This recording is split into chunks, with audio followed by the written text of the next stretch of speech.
สาวคือเห็นงามแท้นี่ฮะ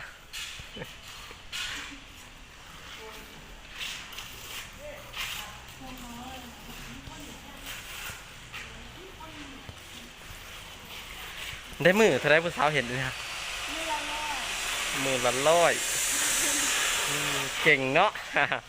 เป็นหอดโบกนี่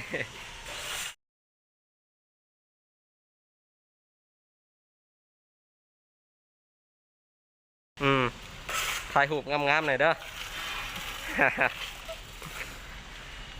ซึ่งเจ้าได้พักอยู่ไสครับโอ้มันให้เป็นมันนี่ยังพูดถ้าไม่เข้าพาไปเลยอ๋อ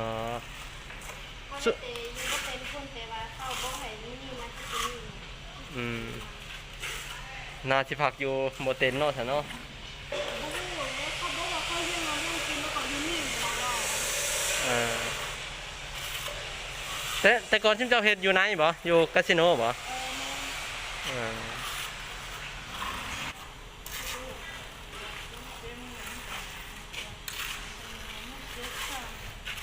ซุมเจ้าเป็นสร้างแบบนี้ขอเพิ่มขึ้นน้ำแม่เงินว่าขอนำเขา100ไป200บ่ได้บ่ก็ยังไม่ได้เบ้าเพื่อเขาเบ้าแต่นี่เขาบอกว่าเด็กเขาบอก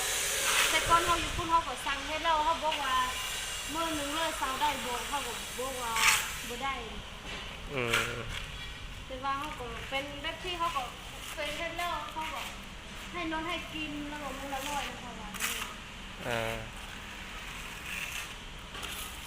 จังโมงฉันเลิกหอนโมงเลิกเลยได้นี่